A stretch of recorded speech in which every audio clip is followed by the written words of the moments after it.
Hello dear, स्वागत करता हूं आप सभी जितने में हमारे फर्स्ट ईयर के डियर स्टूडेंट हैं, वेलकम करता हूं। तो आप सभी के लिए सुबह 7 बजे वीडियो डल रहा है, आप लोग देखने का प्रयास कीजिएगा। ओके, मैं जैसा कि जानते हैं आप लोग कि मैं यहां पे आप सभी के लिए सब्जेक्टिव क्वेश्चन शुरू कर दिया हूं। अब ये सब्जेक्टिव क्वेश्चन में ऐसा नहीं है कि आपका आगे शॉर्ट करा रहे हैं और फिर लॉन्ग करा रहे हैं, ठीक है। जितना भी इम्पोर्टेंट मैं यहाँ पे चैप्टर वाइज करा रहा हूँ। मैं बायो साइंस का आपका मैं एक चैप्टर का करा दिया हूँ, जहाँ पे आपको इंट्रोडक्शन जो चैप्टर होता है उसका मैं करा चुका हूँ, ठीक है।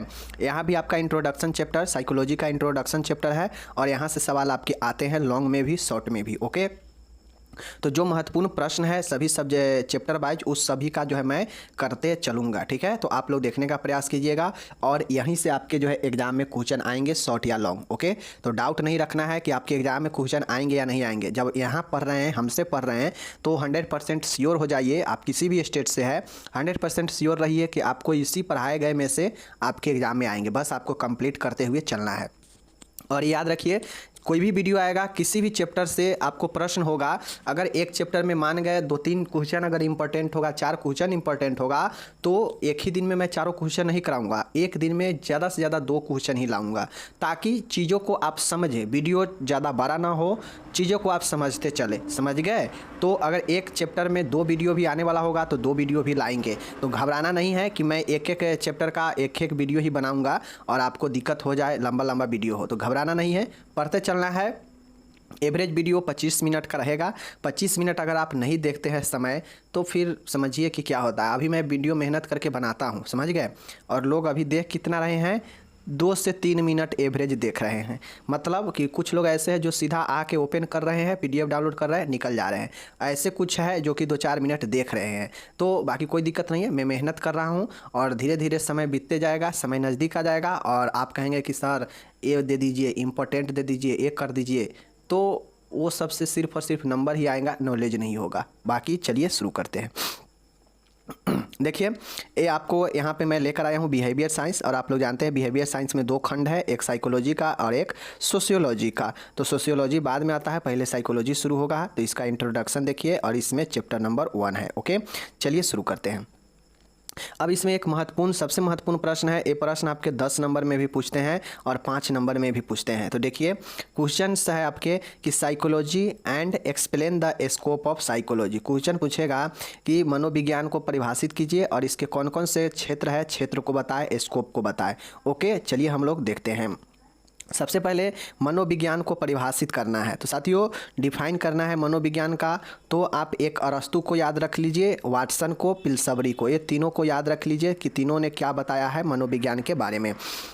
अरस्तु ने कहा कि मनोविज्ञान मन का विज्ञान है। सिंपल सी, अरस्तु ने कहा कि मनोविज्ञान मन का एक विज्ञान है जिसमें मन के व्यवहार का अध्ययन किया जाता है। ओके, उसी प्रकार से वाटसन ने कहा कि मनोविज्ञान मानव व्यवहार का सकारात्मक विज्ञान है, मतलब पॉजिटिव विज्ञान है। समझ गए कि मानव व्यवहार का एक सकारात्मक विज्ञान है। किसने कहा? वाटसन ने कहा। समझ गए? उसी प्रकार से पिलसबरी ने कहा कि मनोविज्ञान मानव व्यवहार का विज्ञान है। यानी पिलसबरी ने वाटसन के सकारात्मक को हटा दिया, इन्होंने सीधा कहा कि मनोविज्ञान मानव व्यवहार का एक विज्ञान है। और ज़्यादातर लोग जो है पिलसबरी के फॉलो करते हैं या फिर जो है अरस्तु के फॉलो करते हैं, क्योंकि वाटसन ने सकारात्मक लगाया। तो कहीं ना कहीं सकारात्मक जो है, अगर किसी को साइकोलॉजिकल प्रॉब्लम होता है तो ऐसा नहीं है कि वह व्यक्ति का जो व्यवहार होता है सकारात्मक रहता है, नकारात्मक भी हो जाता है, गलत भी करता है, ठीक है। तो ज़्यादातर लोग जो है इनके चीज़ों को बहुत ही ज़्यादा सही नहीं मान पाते हैं, ठीक है। ये चीज़ को समझ गए? चलिए, डिफिनीसन तो आप समझ गए, कोई दिक्कत नहीं है। अब हम लोग यहाँ पे देखेंगे कि इसके क्षेत्र को जानने के लिए इस चीज़ को जानिए। मनोविज्ञान अध्ययन क्षेत्र अत्यधिक व्यापक है, मतलब मनोविज्ञान का जो अध्ययन करने का क्षेत्र है वह अत्यधिक व्यापक, मतलब अत्यधिक बड़ा है। समझ गए? मनोविज्ञान के विषय क्षेत्र कौन कौन से हैं? 2 ही क्षेत्र है, या तो एक सैद्धांतिक क्षेत्र है और एक आपका व्यवहारिक क्षेत्र है। ये 2 क्षेत्र है जिसके अंतर्गत जो है प्रत्येक पहलुओं को शामिल किया गया है। इसी 2 क्षेत्र में हर एक पहलुओं को शामिल किया गया है मनोविज्ञान के क्षेत्र में। तो अगर आपसे कोई पूछेगा कि मनोविज्ञान के विषय क्षेत्र कितने हैं, तो विषय क्षेत्र 2 है, ठीक है। एक सैद्धांतिक और एक व्यवहारिक, ठीक है। एक थियोरिकल और एक आपका बिहेवियरल, 2 तरह के हैं और इसी के अंदर बहुत सारे पहलू, बहुत सारे क्षेत्र शामिल हैं। तो चलिए इस क्षेत्र को हम लोग देखते हैं। बाकी अगर आप इंग्लिश के स्टूडेंट हैं तो इंग्लिश भी दिया गया है, सभी के साथ साथ में आप इंग्लिश में कंप्लीट कीजिएगा। समझने के लिए हिंदी में समझिए, अच्छा रहेगा। देखिए मनोविज्ञान का क्षेत्र, स्कोप ऑफ साइकोलॉजी, इसके अंतर्गत निम्नलिखित क्षेत्र आते हैं। अब सबसे पहले मैं आपको यहाँ पे 15-16 जो है क्षेत्र पढ़ाऊँगा, ओके। 15-16 क्षेत्र पढ़ाऊँगा, समझ गए। अब इस 15-16 क्षेत्र में 15-16 को याद रखना बहुत ही आसान है। ऐसा क्षेत्र है कि आपके डेली यूज में भी काम में आता है। लेकिन एक चीज़ मैं बता दे रहा हूँ, अगर आपको 15-16 क्षेत्र नहीं याद रहता है तो कम से कम इस 15-16 में से आपको 10 जरूर याद होना चाहिए। कितने? इस 15 जो मैं पढ़ाऊँगा 15-16 क्षेत्र, इसमें से कम आपको 10 क्षेत्र जरूर कंप्लीट होना चाहिए। कोई भी 10 याद होना चाहिए। अगर एग्ज़ाम में पूछेगा 5 नंबर या 10 नंबर में तो 10 पॉइंट आपको इसके अंदर लिखना पड़ेगा, 10 क्षेत्र का नाम। बहुत आसान है याद करना, ठीक है। देखिए पहला क्षेत्र होता है सामान्य मनोविज्ञान, जनरल साइकोलॉजी। सामान्य मनोविज्ञान का मतलब होता है कि इसमें समान सिद्धांतों, मौलिक नियमों का अध्ययन किया जाता है, ओके। इसमें सामान्य मनोविज्ञान प्राणियों के समान व्यवहार और साधारण परिस्थिति में अध्ययन करता है। समझ गए चीज़ को, मतलब इसमें समान परिस्थिति, समान व्यवहार के बारे में अध्ययन किया जाता है और इसमें समान सिद्धांत और मौलिक नियमों का भी अध्ययन किया जाता है, ओके। इसी प्रक्रिया की अन्य मानवीय गतिविधि व क्रियाओं और मानसिक प्रक्रियाओं का अध्ययन किया जाता है। मतलब इसी में समान तौर पे व्यक्ति का गतिविधि, उसका मानसिक प्रक्रिया, ये सब का अध्ययन भी इसी सामान्य मनोविज्ञान में किया जाता है। मतलब समान मतलब जनरल, इसमें मानव के संबंधित समान चीज़ों का लगभग सभी चीज़ों का अध्ययन होता है, वही सामान्य मनोविज्ञान होता है। समझ गए। उसी प्रकार से दूसरा आपका है असमान मनोविज्ञान, और पहला समान हो गया तो दूसरा असमान है। इसमें मनोविज्ञान की इस शाखा में मानव के असाधारण तथा असमान व्यवहारों का अध्ययन किया जाता है। समझ गए। इस असमान मनोविज्ञान, एबनॉर्मल साइकोलॉजी का मतलब है सामान्य होगा तो उसमें समान व्यवहार, समान चीज़ों का, साधारण चीज़ों का अध्ययन होगा। लेकिन जब असमान मनोविज्ञान होगा तो यहाँ पे असमान व्यवहार और असाधारण व्यवहार का अध्ययन किया जाता है, ओके। जिसमें कोई व्यक्ति अगर दिन में स्वप्न देखता हो, उसका स्मृति मेमोरी लॉस होता हो, समझ गए, सम्मोहन होता हो, यानी विभिन्न प्रकार के एबनॉर्मल कंडीशन जो कि मानसिक उत्पन्न होता है, तो वैसे चीज़ों का अध्ययन यहाँ पे किया जाता है। उसे हम लोग एबनॉर्मल कहते हैं, ठीक है। मतलब सामान्य से हट के, ओके। ये हो गया। तीसरा है मानव मनोविज्ञान। अब नाम से यह स्पष्ट है, ह्यूमन साइकोलॉजी। अब इससे इस प्रकार के साइकोलॉजी में जो होता है केवल और केवल मनुष्य के मनोव्यवहारों के बारे में अध्ययन करता है, तो उसी को जो है हम लोग मनोविज्ञान कहते हैं। अब ये मानव मनोविज्ञान है तो इसमें मानव के व्यवहार के अलावा और किसी चीज़ के बारे में अध्ययन नहीं होता है, तो इसीलिए इससे जो है हम लोग मानव मनोविज्ञान, ह्यूमन साइकोलॉजी कहते हैं। समझ गए। चलिए अब चौथा है, यहाँ पे देखिएगा पशु मनोविज्ञान है। पशु मनोविज्ञान का मतलब होता है एनिमल साइकोलॉजी। अब ऐसा नहीं है कि हम और आप मनुष्य है तो सिर्फ हमारा ही और आपका ही या मनुष्य का ही व्यवहार का या मन का अध्ययन होगा, ठीक है, या सिद्धांत का या नियम का। यहाँ पे मनुष्य जो है, पशु जो होता है एनिमल, उसका भी जो है यहाँ पे अध्ययन होता है, और पशु के अध्ययन होता है और मानव के अध्ययन होता है, और इस दोनों के व्यवहार में क्या अंतर होता है, इस दोनों के बीच तुलना किया जाता है, इसीलिए इसे तुलनात्मक मनोविज्ञान भी कहा जाता है। तो पशु मनोविज्ञान को तुलनात्मक मनोविज्ञान भी कहते हैं, क्योंकि यहाँ पे पशु का व्यवहार और मानव के व्यवहार में तुलना किया जाता है। समझ गए चीज़ को। चलिए पांचवा देखिएगा व्यक्ति मनोविज्ञान है, इंडिविजुअल मनोविज्ञान है। अब देखिए हम लोग जानते हैं कि हमारे समाज में व्यक्ति या तो अकेला रहता है तो उसे व्यक्तिगत कहते हैं, ठीक है। अगर व्यक्ति 2-4 आदमी के बीच में हो तो उससे समूह में होता है तो उसे समूह कहते हैं। इसी प्रकार से जो है अलग अलग होता है। तो ये जो साइकोलॉजी होता है ना, देखते होइएगा कि कोई व्यक्ति अकेला रहता है तो वह खुद के बारे में ज़्यादा सोचता है, अगर वह ग्रुप में रहेगा तो उसका दिमाग, उसका व्यवहार अलग हो जाएगा। तो इसीलिए कहा जाता है कि इंडिविजुअल साइकोलॉजी यानी व्यक्तिगत मनोविज्ञान वैसा मनोविज्ञान होता है जहाँ पर सिर्फ और सिर्फ व्यक्ति के व्यक्तिगत जो है भेदों का अध्ययन किया जाता है कि व्यक्ति का स्वभाव कैसा है, दूसरे व्यक्ति से कुछ भिन्न है या नहीं है। तो यही व्यक्तिगत मनोविज्ञान होता है। समझ गए? चलिए नेक्स्ट है, छठा नंबर का है समूह मनोविज्ञान। समूह मनोविज्ञान का मतलब होता है कि इसमें व्यक्ति को अकेला जो व्यक्ति होता है वह नहीं होता है। इसमें व्यक्ति 2, 4, 5, 10 व्यक्तियों के समूह में होता है और इस प्रकार के जो अध्ययन होता है वह जो है समूह में किया जाता है। समूह के जितने भी लोग हैं सभी के व्यवहारों का अध्ययन किया जाता है और ये पता किया जाता है कि इस समूह में कौन किस व्यवहार के, कौन किस सिद्धांत के व्यक्ति है। ठीक है, तो इसीलिए इसे समूह मनोविज्ञान कहते हैं। समझ गए? चलिए, क्योंकि समूह में सब व्यक्ति का मन, सब व्यक्ति का सिद्धांत अलग अलग होता है, तो समूह में अध्ययन करने से सबका, समूह के सभी लोगों का पता चलेगा। समझ गए?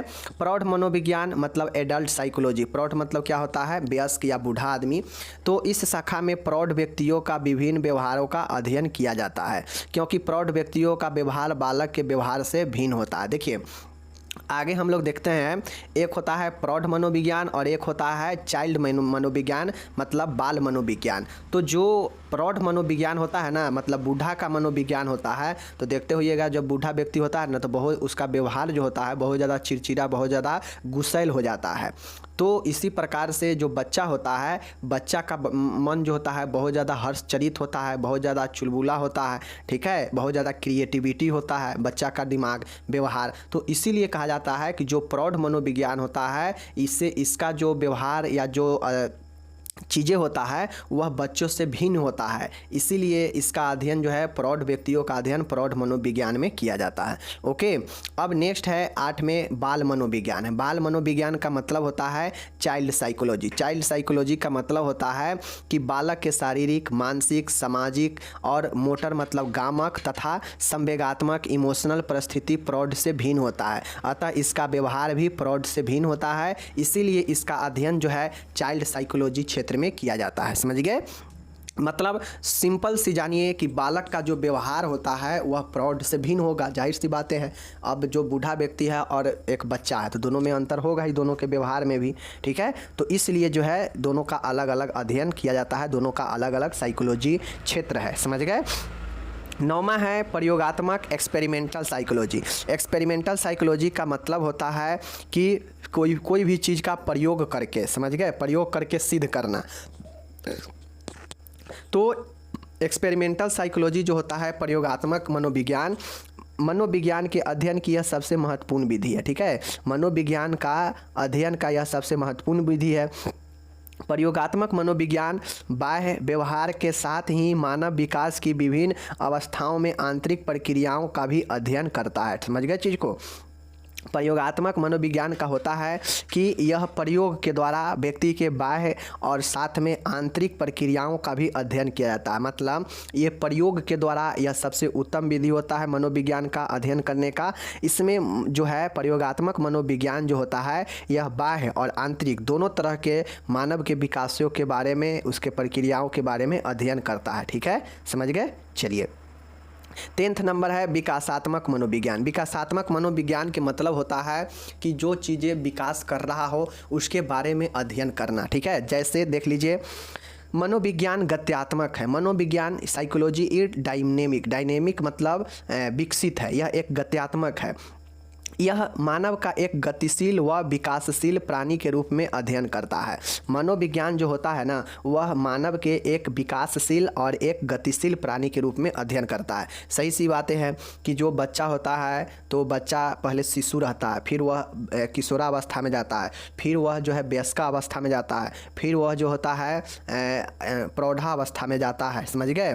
तो इस प्रकार से व्यक्ति का जो है विकास और जो गति है वह निरंतर चलते रहता है। तो इसीलिए इसे जो है विकासात्मक मनोविज्ञान कहा जाता है। समझ गए? और इस प्रकार से मानव के व्यवहार का भी अध्ययन इस विकासात्मक तरीके से किया जाता है, जिसमें पहले बच्चे का व्यवहार का अध्ययन होता है, फिर बाल अवस्था में बाल अवस्था का व्यवहार का अध्ययन, फिर किशोरावस्था में किशोर का, फिर वयस्कावस्था में वयस्क का, फिर वृद्धावस्था में वृद्ध का। इन सभी अवस्थाओं में मानव के व्यवहारों का अध्ययन किया जाता है, इसीलिए इसे विकास कहा जाता है। विकास मतलब निरंतर आगे बढ़ना। तो शिशु से बाल हुआ, बाल से किशोर हुआ, किशोर से वयस्क हुआ, वयस्क से वृद्ध हुआ, तो यह निरंतर वृद्धि और विकास ही न हो रहा है, तो इसीलिए इसे विकासात्मक मनोविज्ञान कहा जाता है। ओके, चलिए 11 नंबर है शिक्षा मनोविज्ञान। अब आप लोग को पता है कि शिक्षा जगत में मनोविज्ञान का बहुत उपयोग है। मनोविज्ञान व्यक्ति के कुशल बनाता है, व्यवहार से संबंधित चीज़ों को सिखाता है, ठीक है, कि कैसे बोलना है, कैसे चलना है, ढंग तरीका सिखाता है। और शिक्षा के क्षेत्र में इसका बहुत बड़ा महत्व होता है। यह अनुशासन भी सिखाता है, समझ गए चीज़ को। तो यही कहता है कि यह व्यवहारिक मनोविज्ञान की वह शाखा है जो शैक्षिक परिस्थितियों में मनोवैज्ञानिक सिद्धांतों, संकल्पनाओं और तकनीकों को मानव व्यवहार पर लागू करती है। मतलब शिक्षा मनोविज्ञान एक ऐसा मनोविज्ञान का क्षेत्र है जहाँ पर संकल्प और तकनीक का जो है और परिस्थिति सिद्धांतों का मानव के व्यवहार पर लागू करता है। समझ गए चीज़ को।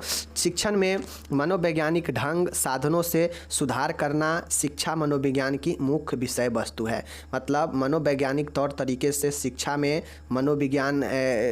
सुधार करना मनोविज्ञान का एक मुख्य विषय वस्तु है। अब बिल्कुल सही बातें हैं। साइकोलॉजी के उपयोग करके शिक्षा में आप जो है अच्छे खासे सुधार कर सकते हैं, और यही मनोविज्ञान का एक मुख्य विषय वस्तु है अध्ययन का शिक्षा के क्षेत्र में, ठीक है। तो मनोविज्ञान का क्षेत्र जो है शिक्षा में भी है, शिक्षा क्षेत्र में भी मनोविज्ञान का एक बहुत ही बड़ा उपयोग है। ओके, 12 नंबर का देखिएगा यहाँ पे नैदानिक मनोविज्ञान। नैदानिक मनोविज्ञान का मतलब होता है कि इसे स्वास्थ्य के क्षेत्र में भी मनोविज्ञान का उपयोग किया जाता है। अब स्वास्थ्य के क्षेत्र में कैसे किया जाता है तो आप एक नर्स है, ठीक है, नर्स है, और अगर आपको मनोविज्ञान के बारे में नहीं पता रहेगा तो आप किसी भी व्यक्ति का व्यवहार कैसा होता है क्या आप जानेंगे, नहीं जान पाएंगे। अगर आप साइकोलॉजी का अध्ययन किए हैं तो आप इस चीज़ को जानते हैं कि अस्पताल में रंग बिरंग के आदमी आ सकता है जो शारीरिक रूप से भी कष्ट हो और मानसिक रूप से भी कष्ट हो उसको, तो ऐसे में आप उसको एक्सेप्ट करेंगे, आप उसको जो है भगाएंगे नहीं या कुछ उसको प्रताड़ित नहीं करेंगे। अगर आपको साइकोलॉजी का पता नहीं होगा तो आप कहेंगे कि ये व्यक्ति नखरा कर रहा है, हमारे साथ गलत व्यवहार कर रहा है, गलत आदमी है, आप उसको प्रति एक्शन ले लेंगे। तो इसीलिए मनोविज्ञान पढ़ाया जाता है, और मनोविज्ञान जो है क्लिनिकल क्षेत्र में भी बहुत बड़ा योगदान निभाता है। जैसे मानसिक रोगों का कैसे अध्ययन करना है, असामान्य व्यवहार क्या होता है, इसका कारण क्या होता है, लक्षण प्रकार, इसका निदान कैसे होगा, उपचार कैसे होगा, विभिन्न विधियों का अध्ययन इसमें किया जाता है मनोविज्ञान में। समझ गए चीज़ को। चलिए ये हो गया आपका। अब यहाँ पे हम लोग नेक्स्ट देखते हैं, 13 नंबर है, बहुत शानदार है, व्यावसायिक परामर्श मनोविज्ञान। मतलब मनोविज्ञान का एक अत्यंत व्यवहारिक अनुप्रयोग व्यावसायिक परामर्श के क्षेत्र में है। व्यावसायिक परामर्श मनोविज्ञान युवा व्यक्तियों को उनकी क्षमता और प्रतिभा के अनुसार अपना करियर चुनने में मदद करता है, ठीक है। Counselling and vocational guidance psychology. अब देखिएगा, आप लोग देखते होइएगा, जब कोई व्यक्ति अपने से निर्णय नहीं ले पाता है करियर को चुनने में कि हम क्या करें नहीं करें, तो वह व्यक्ति काउंसलर के पास जाता है, साइकोलॉजिस्ट के पास जाता है। क्यों जाता है? क्योंकि वह इसीलिए जाता है कि वह दुविधा में पड़ा हुआ हो और वह खुद से अपना रास्ता नहीं चुन पा रहा होता है, तो उस कंडीशन में वो साइकोलॉजिस्ट के पास जाता है। अब साइकोलॉजिस्ट के पास जाता है तो जो मनोवैज्ञानिक का जो मनोचिकित्सक होते हैं उस व्यक्ति से इंटरव्यू करते हैं, काउंसलिंग करता है और उसको जो है एक अच्छे मार्गदर्शक देता है कि हाँ आपके लिए यह बेहतर रास्ता है, ये बेहतर विकल्प है, आप इसको चुनिए। तो यह जो है साइकोलॉजी व्यावसायिक परामर्श का भी एक महत्वपूर्ण क्षेत्र है। यहाँ पे युवाओं को करियर चुनने में उनको मदद करता है। समझ गए चीज़ को। चलिए 14 नंबर का देखिएगा, यहाँ पे वैधानिक मनोविज्ञान लीगल साइकोलॉजी। लीगल साइकोलॉजी का अर्थ होता है, वैधानिक का मतलब होता है कि कानून, वैधानिक का मतलब क्या होता है? कानून। तो इस मनोविज्ञान का न्यायिक क्षेत्र में उपयोग किया जाता है। जो वैधानिक मनोविज्ञान है लीगल साइकोलॉजी, इसका उपयोग जो है न्यायिक क्षेत्र में लॉ एंड जस्टिस में किया जाता है। होता है कि कोई अपराधी झूठ न बोले, कोई अपराधी अपने गवाह को बचाए नहीं, ठीक है, गलत चीज़ों को पहचानना, न्याय दिलाना, ये सब जो है कहीं ना कहीं साइकोलॉजी का एक पार्ट होता है, जिसके द्वारा जो न्यायकर्ता होते हैं वह क्या करते हैं, झूठे और सही चीज़ों को पहचानते हैं, गवाहों को पहचानते हैं, अपराध को निर्धारण करते हैं। तो इसके लिए कहीं ना कहीं लीगल साइकोलॉजी एक बहुत बड़ा भूमिका निभाता है। चीज़ को समझ गए चीज़ को। चलिए ये हो गया आपका यहाँ पे।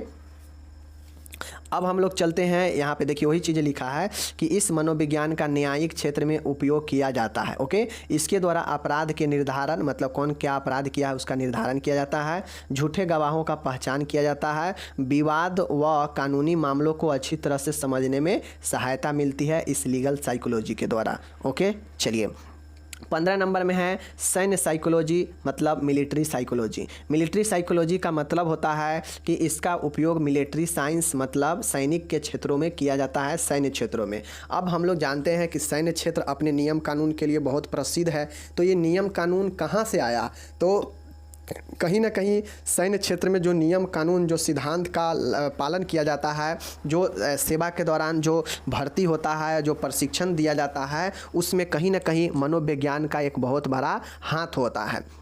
मनोविज्ञान एक सिद्धांत सेट करता है जिसके तहत मिलिट्री साइंस में जो है इसका उपयोग जो है भर्ती के समय, प्रशिक्षण के दौरान, ठीक है, लीडर के रूप में युद्ध के समय, ठीक है, मनोबल को बढ़ाए रखने में, इंटेलिजेंस सर्विस में, सैनिकों व सैन्य अधिकारियों के मध्य में संपर्क बनाने में आदि इस शाखा में इस चीज़ का उपयोग किया जाता है, इस साइकोलॉजी का उपयोग किया जाता है। इसीलिए सैन्य मनोविज्ञान का एक क्षेत्र है जहाँ पे साइकोलॉजी का बहुत बड़ा इंपॉर्टेंस होता है। समझ गए चीज़ को। चलिए एंड लास्ट है यहाँ पे आपका 16 नंबर का है कि राजनीतिक मनोविज्ञान, पॉलिटिकल साइकोलॉजी। ओके, देख लीजिए, पॉलिटिकल साइकोलॉजी का मतलब होता है कि राजनीतिक मनोविज्ञान। अब हम लोग जानते हैं कि कोई व्यक्ति राजनीतिक में कदम रखता है तो उसे एक जो है राज करने का नीति पता होता है, मतलब एक ऐसा नियम कानून उसे पता होता है कि वह व्यक्ति राज कर सकता है, अपने क्षेत्र में चला सकता है नियम कानून को, तो वही राजनीति में जाता है। तो जो व्यक्ति को अगर साइकोलॉजी के नियमों का नहीं पता रहेगा, वह व्यक्ति अपने दल को, अपने राजनीतिक दल को अच्छा से नहीं चला सकता है। समझ गए चीज़ को। क्योंकि समूह व्यवहार का ज्ञान होना जरूरी होता है चलाने के लिए। जनता की क्या धारणा है, क्या मांग है, वो अपने आप को सोचना पड़ता है। नेतृत्व का गुण कैसा है, प्रचार कैसा होना चाहिए मनोविज्ञान के तरह, राजनीति का कला कैसा है, चुनाव कैसा करवाना चाहिए, कानून को समझ आदि जो है अध्ययन सामग्री होता है राजनीतिक मनोविज्ञान। तो पॉलिटिकल साइकोलॉजी एक अलग साइकोलॉजी है जहाँ पर व्यक्ति को जो है उसके ज्ञान को, जनता का क्या धारणा है, नेतृत्व के गुण को, प्रचार प्रसार के चीज़ों को और राजनीतिक कला को, चुनाव प्रशासन और कानून आदि के बारे में अध्ययन किया जाता है। समझ गए। तो आपका यहाँ पे 16 पॉइंट आपका समाप्त हो गया। चीज़ को समझ गए। स्कोप ऑफ साइकोलॉजी 16 हमने पढ़ा दिया। आप वीडियो को 1 से 2 बार देखेंगे तो आपको याद हो जाएगा कि कौन कौन से क्षेत्र है। मैं बहुत आसानी से आपको बता दिया हूँ। नेक्स्ट यहाँ पे देखिएगा, नर्सों के लिए मनोविज्ञान का महत्व समझाए, मतलब importance of psychology for nurses, मतलब नर्स के लिए मनोविज्ञान का महत्व कितना है, मतलब एक नर्स को मनोविज्ञान का महत्व क्या होता है बताना है। ठीक है, चलिए देखते हैं। नर्सों के लिए मनोविज्ञान का महत्व निम्न है। अब एक नर्स को मनोविज्ञान जानना क्यों महत्वपूर्ण है, क्यों ज़रूरी है, इस चीज़ को चलिए हम लोग समझते हैं। देखिए, पहला जो चीज़ें है रोगी को समझना। पहला पॉइंट ध्यान में रखिएगा कि रोगी को समझना। एक नर्स को अगर साइकोलॉजी का ज्ञान नहीं होगा तो वह रोगी को नहीं समझेगी।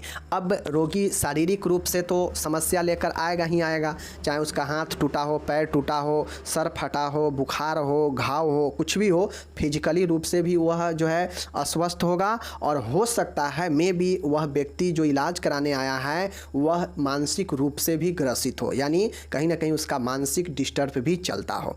अब ऐसे में अगर आप रोगी को नहीं समझ पाएंगे, अगर साइकोलॉजी का नॉलेज नहीं होगा, आप इस चीज़ को नहीं जानते रहेंगे कि हाँ ये सत्य बातें हैं कि ये व्यक्ति आया है तो क्या पता इसे पैर टूटा है तो हो सकता है इसका मानसिक संतुलन भी कहीं हो सकता है ख़राब हो। तो इस चीज़ को जानकर आप नहीं जानते रहेंगे तो वहाँ पे दिक्कत होगा। मीन्स आप रोगी को वहाँ पे नहीं समझ पाएंगे। आप समझेंगे अगर वो व्यक्ति मानसिक समस्या के कारण कुछ उद्दंडता करेगा, गाली देगा या कुछ अभद्र भाषा का यूज करेगा, तो आप क्या समझेंगे कि यह व्यक्ति जान से बोल रहा है और आप उसको इग्नोर कर देंगे, इलाज सही से नहीं करेंगे। लेकिन उल्टा क्या है कि वह व्यक्ति अपने मानसिक स्थिति में सही में नहीं है, इस कारण से वह कुछ कुछ बोल रहा है। तो सबसे पहले ज़रूरी है एक नर्स को रोगी को समझना चाहिए, और वो समझेगी कब, जब वह मनोविज्ञान को अच्छे से पढ़ी होगी और व्यवहार के बारे में, व्यक्ति के सभी चीज़ के बारे में पता होगा, तो जाके वह जो है रोगी को समझ पाएगी। समझ गए? तो यही जो चीज़ें होता है, रोगी को समझना सबसे महत्वपूर्ण होता है। ठीक है, चलिए। और जब रोगी को समझेगी तो अच्छे से ट्रीटमेंट करेगी, अच्छे से ठीक करेगी, स्वस्थ करके उससे जो है उपचार करेगी और उपचार में सहायता करेगी। तो इस तरीक़ा से आप लिखेंगे। ओके, चलिए, पहला पॉइंट समाप्त हो गया, हिंदी इंग्लिश सब में दे दिए हैं। दूसरा पॉइंट है स्वयं के व्यक्तित्व व व्यवहार के बारे में सकारात्मक परिवर्तन लाने में सहायक होना। मनोविज्ञान के अध्ययन द्वारा नर्स व्यक्तित्व व व्यवहार में भी सुधारात्मक परिवर्तन आते हैं। इसके अध्ययन द्वारा नर्स को व्यक्तित्व व व्यवहार के निर्धारक तत्व, प्रभावी व्यक्तित्व और कुशल सौम्य व्यवहार की विशेषता आदि बारे में ज्ञान प्राप्त होता है। देखिए, दूसरा पॉइंट है कि एक नर्स को मनोविज्ञान का ज़रूरी है, इसलिए भी ज्ञान होना, इसलिए भी महत्व है कि वह खुद के बारे में, व्यक्तिगत और उसके व्यवहार के बारे में सकारात्मक पॉजिटिव चेंजेज कैसे लाएगी। यह जो है मनोविज्ञान बहुत बड़ा सहायता करता है कि एक नर्स को व्यक्तिगत रूप से भी जो है परिवर्तन लाने में मदद करता है। समझ गए? मतलब एक नर्स जो है जब तक खुद के व्यवहार में नरमता नहीं लाएगी, खुद के व्यवहार में परिवर्तन नहीं लाएगी, एक कुशल यौगिक, एक कुशल जो है सौम्य उसके व्यवहार में नहीं आएगा, उसके एक अच्छा व्यवहार का विशेषता नहीं सेट करेगी, तब तक वह जो है दूसरों को क्या इलाज करेगी। तो सबसे पहला ज़रूरी होता है कि मनोविज्ञान नर्स को जो है उसके स्वयं के व्यक्तित्व और व्यवहार के सकारात्मक परिवर्तन लाने में सहायता करता है। तो ये महत्व हो गया, समझ गए चीज़ को, जिसके फलस्वरूप नर्स जो है नकारात्मक चीज़ों को इग्नोर करता है और सुधारती है नकारात्मक चीज़ों को, और सकारात्मक चीज़ों को और प्रभावी कुशल चीज़ों को अपने अंदर लाती है, जिससे जो नर्स और जो नर्स का परिजन होता है वह जो है नर्स को अपना रोल मॉडल या आइडियल जो है मानता है। इस कारण से नर्स को अपना व्यवहार और अपना जो चीज़ें हैं उसको सकारात्मक बनाना पड़ता है, और इसके लिए मदद कौन करता है? साइकोलॉजी करता है, इसलिए यह महत्वपूर्ण है। ओके, चलिए। देखिए, अब ये दूसरा हो गया। तीसरा मात्र 5 पॉइंट है। तीसरा है कि स्वयं एवं दूसरे लोगों को समझने में सहायक। अब एक नर्स को साइकोलॉजी इसलिए भी महत्व है कि वह स्वयं को भी समझे और दूसरों लोगों को भी समझे। समझ गए ना? अब ऐसा नहीं है कि नर्स सिर्फ अपने आप को ही एटीट्यूड में रहे और जो सोचे जो है सो हम ही हैं, हमें जॉब हो गया है तो हम किसी को इलाज नहीं करेंगे, किसी को इग्नोर कर देंगे। तो ये नहीं होना चाहिए। साइकोलॉजी ये बताता है कि भाई खुद के बारे में भी समझो और लोगों के बारे में भी समझो, और यही जो है उसके गुण और अवगुण को बताता है। एक नर्स की जो ये प्रकृति है, उसके गुण और अवगुण को जो है, कोई भी व्यक्ति है सब में गुण और अवगुण होता है, लेकिन नर्स को साइकोलॉजी ये बताता है कि आप इस तरीक़ा से आप अपने आप को भी समझे और दूसरे व्यक्ति को भी समझे कि व्यक्ति क्या चाहता है हमसे। ये अलग की चीज़ें है कि गुण और अवगुण प्रकृति द्वारा दिया गया है, सब व्यक्ति में होता है, लेकिन समझना सबको चाहिए। नर्स को भी खुद को भी समझे और सामने वालों को भी समझे। समझ गए चीज़ को? चलिए, जिससे होता है कि नर्स जो है दूसरे लोगों के व्यवहार, उसके क्षमता और उसके व्यक्तित्व को, कैसा व्यक्तित्व है, मजबूत है, कमज़ोर है, इन सभी को अपने बारे में और दूसरे बारे में भी अच्छे से जानते हैं। मतलब हर एक पहलुओं के बारे में नर्स अपने बारे में और सामने वाले व्यक्ति के बारे में भी समझने का क्षमता हो, ऐसे जो है सहायता करता है मनोविज्ञान। समझ गए चीज़ को? चलिए, तो तीसरा पॉइंट आपका ए हो गया। ओके, अब यहाँ पे चौथा एंड सेकेंड लास्ट पॉइंट है कि मनोविज्ञान जो है नर्स के लिए नर्सिंग केयर प्रदान करने में सहायता होता है। नर्सिंग केयर मतलब देखभाल करने में सहायता करता है। कैसे? कुछ बीमारी व दुर्घटना इस प्रकार की होती है कि उनका पूर्ण उपचार संभव नहीं है। देखिए, कुछ ऐसे बिल्कुल सही बातें हैं कि कुछ ऐसे दुर्घटना या रोग होता है जिसका इलाज कंप्लीटली संभव नहीं है। समझ गए चीज़ को, बहुत सारे ऐसे रोग हैं। ठीक है, ऐसी स्थिति में मनोविज्ञान के अध्ययन से नर्स एक बेहतर स्वास्थ्य शिक्षक के रूप में रोगी को इस प्रकार स्थिति से सामंजस्य स्थापित करने में सहायता कर सकती है। अर्थात मनोविज्ञान का ज्ञान नर्स को हेल्थ एजुकेटर बनाने में अति महत्वपूर्ण है। साथ ही इस ज्ञान के आधार पर नर्स रोगी व उसके परिवार वाले को बीमारी की प्रकृति, जांच, उपचार आदि के बारे में सही से समझा सकती है। ठीक है, देखिए जो नर्स होती है, अब हम लोग जानते हैं कि इस दुनिया में बहुत सारे बीमारी है, बहुत सारे दुर्घटना होता है। इसी में कुछ ऐसे बीमारी है, कुछ ऐसे दुर्घटना है जिसका इलाज संभव ही नहीं है। समझ गए? तो ऐसे में ऐसा थोड़ी ना है कि इलाज संभव नहीं है तो जानबूझ के किसी व्यक्ति को हम मृत्यु की तरफ ढकेल देंगे, ऐसा नहीं करना चाहिए। तो एक नर्स को जो है साइकोलॉजी जो है व्यक्तियों को क्या करता है, बताता है कि कोई ऐसे व्यक्ति है जिसका इलाज संभव नहीं है, जिसके उपचार संभव नहीं है, वैसे व्यक्तियों को सामंजस्य कैसे बनाना है, कैसे जीवन में आगे की तरफ जितना दिन जिंदा रहे उसको बेहतर तरीके से उसके जीवन को समायोजन बना के ले चलना है। इसके लिए वह एक अच्छे हेल्थ एजुकेटर के रूप में काम करती है, पेशेंट को हैंडल करती है, पेशेंट को घबराने से बचाती है। क्योंकि कोई ऐसे मरीज होता है जो जान जाता है कि इसका कोई इलाज नहीं है तो व्यक्ति चिंता में डूब जाता है, व्यक्ति बहुत ज़्यादा सोचने लगता है। तो इस सभी चीज़ से नर्स जो है रोकती है, सिचुएशन को हैंडल करती है। और नर्स जो है मरीज के परिजन, मरीज ये सब को जो है रोग के बारे में, रोग के प्रकृति के बारे में, इसके सारे बारे में डिस्कस करती है सबके साथ। समझ गए? तो यही जो है आपका चौथा जो पॉइंट है कि मनोविज्ञान जो है नर्स के लिए नर्सिंग केयर प्रदान करने में सहायक होता है। समझ गए? चौथा पॉइंट। एंड लास्ट पॉइंट, पांचवा पॉइंट है कि मनोविज्ञान नर्स के लिए सफल व्यक्तिगत व व्यावसायिक समायोजन में सहायक है। Psychology helps the nurse in successful personal and professional adjustment. Okay, किसी भी व्यवसाय में सफल होने के लिए व्यक्तिगत समायोजन अत्यंत आवश्यक है। एक नर्स को भी अपने कार्य क्षेत्र में सफलता प्राप्त करने के लिए स्वयं का व्यक्तिगत समायोजन करना बहुत आवश्यक है। ओके, जाहिर सी बातें हैं। देखिए पांचवा पॉइंट है, पॉइंट याद रखिए कि मनोविज्ञान नर्स के लिए एक सफल व्यक्तिगत व व्यावसायिक समायोजन में सहायक होता है। कैसे? देखिए, किसी भी व्यवसाय में सफल होने के लिए ये 100% सत्य बातें हैं कि आपको इंडिविजुअल व्यक्तिगत रूप से आपको अपने क्षेत्र में, आपको अपने व्यवसाय में जो है समायोजन बनाना अत्यंत आवश्यक होता है। अगर आप अपने क्षेत्र में, अपने विभाग में समायोजन एडजस्टमेंट नहीं बना पाते हैं, मतलब आप वहाँ पे कभी सफल नहीं हो पाएंगे। तो इसीलिए एक नर्स को मनोविज्ञान इसलिए भी महत्व होता है कि वह खुद के एक सफल व्यक्तिगत और सफल समायोजन में जो है सफल व्यावसायिक समायोजन कर सके। मतलब एक नर्स है तो वह एक अच्छे नर्स बनकर लोगों को सेवा दे सके और वह अपने नर्स के क्षेत्र में एक अच्छे सा ज़िंदगी सफल बना सके व्यक्तिगत तौर पे, और लोगों को ज़्यादा से ज़्यादा सफलता दे सके, ज़्यादा से ज़्यादा स्वास्थ्य में मदद कर सके। और ये सब कब होगा? जब वह अपने क्षेत्र में, नर्स के क्षेत्र में सभी के साथ एक समायोजन बना के रह पाएगी तभी। तो मनोविज्ञान जो है नर्स को एक व्यक्तिगत और व्यावसायिक रूप से समायोजन बनाने में सहायता करता है। 5 पॉइंट समझ गए? चलिए, अब यहाँ पे आपका हो गया द एंड। अगर कोई आपका क्वेश्चन हो, 2 क्वेश्चन था जो मैं आपको करा दिया हूँ, हिंदी इंग्लिश सब दे दिया हूँ। बस आपको जो नर्स के लिए मनोविज्ञान का महत्व है 5 पॉइंट याद रखिएगा। जब आपको पॉइंट याद रहेगा तो आप आसानी से चीज़ों को लिख सकते हैं। ओके, जहाँ भी दिक्कत लगे आप वहाँ पर 2 बार देखिए, 2 बार उसको पढ़िए मन में, ठीक है? आपको याद हो जाएगा। बाकी मिलेंगे अगले वीडियो में, तब तक धन्यवाद।